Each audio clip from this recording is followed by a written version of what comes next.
Hi friends, kitchen of రెసిపీస్కి స్వాగతం. ఈరోజు ఉసిరికాయ చట్నీ అండి. ఉసిరికాయలు 100 రూపీస్ తీసుకున్నాను. 3 డబ్బాలు వచ్చినాయి. అవన్నీ శుభ్రంగా కడిగానండి. కడిగి నైట్ అంతా ఆరబెట్టానండి. ఆరబెట్టి నెక్స్ట్ డే మార్నింగ్ తడి లేకుండా తుడుచుకొని దాని మీద ఉన్న ఆకు రాపిడి డాగులు అవి ఉండేనండి, వేస్టేజీ అవన్నీ రిమూవ్ చేశానండి. శుభ్రంగా రిమూవ్ చేసి వాటిని తుడిచి పక్క పెట్టుకున్నాను. తడి అస్సలు ఉండొద్దండి. ఇవి పెద్ద సైజు ఉసిరికాయలండి. ఇవి కొలుచుకోవాలండి. స్టీల్ టమ్లర్లో కొలుచుకున్నానండి. నేను తీసుకున్నప్పుడు 3 డబ్బాలు ఉన్నాయి. ఇవి కొలిస్తే డబ్బా మీద ఒక 30 అన్ని, కొద్ది తక్కువ 2 డబ్బాలు ఉన్నాయండి. డబ్బా 30 ఉన్నాయి. అయితే స్టీల్ టమ్లర్లో కొలిచానండి. అదో ఒక స్టీల్ టమ్లరు. ఆయిల్ పెట్టుకొని ఉసిరికాయలు మునిగేంత వరకు ఆయిల్లో వేసి వేయించుకోవాలండి. మీడియం ఫ్లేమ్లో పెట్టి మొత్తం వేయించుకుందామండి. ఇవి గోల్డెన్ కలర్ రావాలండి. గోల్డ్ కలర్ వచ్చేంత వరకు వేయించుకోవాలి మీడియం ఫ్లేమ్ పెట్టుకొని. ఇవి ఈ విధంగా ఒక 5 ఎండుమిర్చి తీసుకుందామండి. 5 ఎండుమిర్చి తీసుకొని వేసి వేయించుకుందామండి. మంచిగా రెడ్గా రావాలండి. ఇవి మంచిగా వేయించుకోవాలి. ఇవి పల్లి నూనె వాడానండి నేను దీనికి. విజయ ఆయిల్ పల్లి నూనె, మెంతులు స్పూను, ఆవాలు, జీలకర్ర, మెంతులు ఈ 3 గోల్డెన్ కలర్ వచ్చేంత వరకు వేయించుకొని ఆరిన తర్వాత పౌడర్ చేసుకుందామండి మిక్సీ బట్టి. ఈలోపు ఇది పల్లి నూనె అండి. ఈ విధంగా పొంగుతూ ఉంటుంది, కానీ దగ్గరే ఉండాలండి. ఆయిల్ అన్నీ మునిగే వరకు పోసుకోవాలన్నమాట. ఆయిల్ పోసుకొని వేయించుకోవాలి. ఒకవేళ తక్కువైతే నెక్స్ట్ డే మార్నింగు ఉప్పు అయినా కారం అయినా ఏదైనా తక్కువైనా, ఆయిల్ తక్కువైనా నెక్స్ట్ డే మార్నింగ్ పోసుకోవాలండి. మొత్తం ముక్కలు మొత్తం మునగాల. అవి మొత్తం ఉసిరికాయలు అండి గోల్డ్ కలర్ వచ్చే చూసారా, ఆ విధంగా వచ్చే వరకు వేయించుకోవాలి. ఇప్పుడు అయిపోయిందండి. స్టవ్ కట్టేద్దాం. స్టవ్ కట్టేసి స్టవ్ మీద నుంచి కింద దించుకోవాలండి. దాని మీదే ఉంచితే ఏమవుతాయంటే మాడిపోతాయి, మొత్తం బ్లాక్ అయిపోతాయి. అందుకనే కింది దించాక కూడా ఈ విధంగా కలుపుకోవాలండి. ఫ్యాన్ కింద పెట్టుకొని గోరు వెచ్చగయ్యేంత వరకు ఇవి ఈ విధంగా ఫ్యాన్ కింద పెట్టి ఇట్లా గంటతో కలుపుకోవాలండి. ఎందుకంటే మాడకుండా ఉంటుంది అన్నమాట. ఆ విధంగా కలుపుకోవాలా. గోరు వెచ్చగైన ఉండంగానే మనం ఉప్పు కారం అవి వేయించుకోవాలన్నమాట. వెల్లుల్లిపాయలండి. ఇది పెద్ద సైజు వెల్లుల్లిపాయ. ఇవి వాటి ఒలుచుకోవాలండి.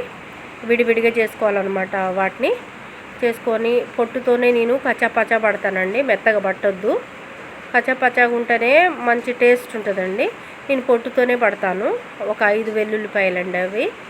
ఇదిగోండి చూడండి, ఈ విధంగా వేడి చేసుకున్నాను. ఇప్పుడు గోరువెచ్చగైనాయండి. ఇవి గోరువెచ్చగైంది. ఇప్పుడు దీంట్లో మనం కలుపుకోవాలన్నమాట. వెల్లుల్లిపాయలు మిక్సీ పట్టుకుందాం. ఇక దీనికి కావాల్సింది కారం అండి. కారం నేను ఆశీర్వాద్ కారం వాడానండి.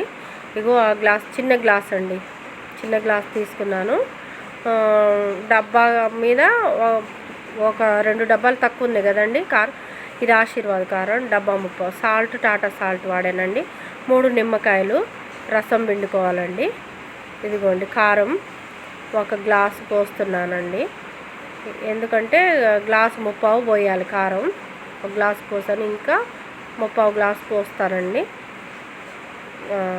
ఈ విధంగా చిన్న గ్లాసే తీసుకున్నానండి. సాల్ట్ మాత్రం గ్లాసు 30 పోయాలి, గ్లాసు పోయాలండి. నేను పోయేట్లే కొంచెం తక్కువ పోస్తున్నాను. ఎందుకంటే నెక్స్ట్ డే మార్నింగు మళ్ళీ సాల్ట్ కలుపుకోవచ్చు తక్కువైతే. అందుకనే నేను గ్లాసు పోయట్లే, గ్లాసు తక్కువే పోస్తున్నా. గ్లాసు 30 కారం పోసాను, చిన్న గ్లాసు. 1 గ్లాసు ఉప్పు పోయాలి, కానీ 1 గ్లాసు తక్కువే పోసాను. మెంతులు, జీలకర్ర, ఆవాల పొడి వేసానండి. ఇప్పుడు వెల్లుల్లిపాయ పేస్ట్ కూడా వేసుకోవాలండి. బాగా మెత్తగా పట్టొద్దండి. ఇది కొంచెం కచ్చాపచ్చాగానే ఉండాలన్నమాట. అట్లుంటేనే చాలా బాగుంటుంది. ఇదంతా మిక్స్ చేయాలండి. పైకి కిందికి మొత్తం కలిపి పెట్టేసేయాలన్నమాట. ఈ విధంగా గంట తీసుకొని మనం కలపాలండి. అన్నీ వేసాం కదా, కలుపుకోవాలా. ఎంత మంచి స్మెల్ వస్తుందో, ఇప్పుడే తినేయాలనిపిస్తుంది, అంత బాగుందండి. ఇప్పుడు ఆయిల్ తక్కువ ఉన్నట్టు కనిపిస్తుంది కదా అండి, మార్నింగ్ కలుపుకోవచ్చండి. ఇప్పుడు ప్రస్తుతానికైతే ఇది చాలండి. ముక్కలు మునగాలన్నమాట. అవి కాయలన్నీ ఉన్నాయి కదండి ఉసిరికాయలు, అవి మునిగేంత వరకు పోసుకోవాలన్నమాట ఆయిల్. మార్నింగ్ నేను సాల్టు కారము ఇది సరిపోయిందో లేదో చూసుకుంటాను. నిమ్మకాయ రసం అండి, 3 నిమ్మకాయలు పిండాను, రసం జ్యూసు దాంట్లో పోసాను. ఈ విధంగా చేసుకోవాలండి. చాలా టేస్ట్ ఉంటుంది, మీరు ట్రై చేయండి ఫ్రెండ్స్, సూపర్ టేస్ట్. మార్నింగ్ చూద్దామండి. నెక్స్ట్ డే మార్నింగ్ అనమాట. మార్నింగ్ ఉసిరికాయలు ఈ విధంగా ఉంది. ఆయిల్ తక్కువ పడిందండి, కొంచెం సాల్ట్ కూడా తక్కువే ఉంది. ఎందుకంటే నేను గ్లాస్ పోయలే కదా, గ్లాసు తక్కువే పోసా కదా, అందుకే కొంచెం తక్కువే ఉంది. ఇప్పుడు సాల్ట్ కలుపుకుందాము, ఆయిల్ పోసుకుందాం, ఆ 2 కలుపుకుందామండి. ఈ విధంగా చూసారు ఆయిల్ ఎట్లా వచ్చిందో, పైకి తేలుతుంది అనమాట ఆయిల్. అందుకనే నేను కలిపేటప్పుడు కొంచెం తక్కువ కలిపాను, మార్నింగ్ కలపొచ్చని. నెక్స్ట్ డే కలుపుకోవచ్చండి. ఈ విధంగా కొద్దిగా సాల్ట్ వేస్తున్నానండి, తగ్గింది కదా, తక్కువ పోసాను కదా, అందుకనే కొద్దిగా సాల్ట్ వేస్తున్నాను. చూడండి, నెక్స్ట్ డే అనమాట ఇది. సాల్ట్ కొద్దిగా వేసాను. ఇప్పుడు ఆయిల్ కూడా పోస్తానండి.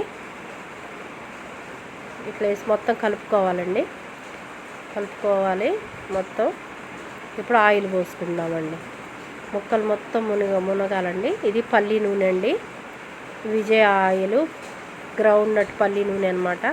పచ్చిదే పోసేయాలా, పోసి ఈ విధంగా అంతా కలుపుకోవాలండి. ఈ విధంగా ఉంటుంది. ఓకే ఫ్రెండ్స్, ఇక అయిపోయింది.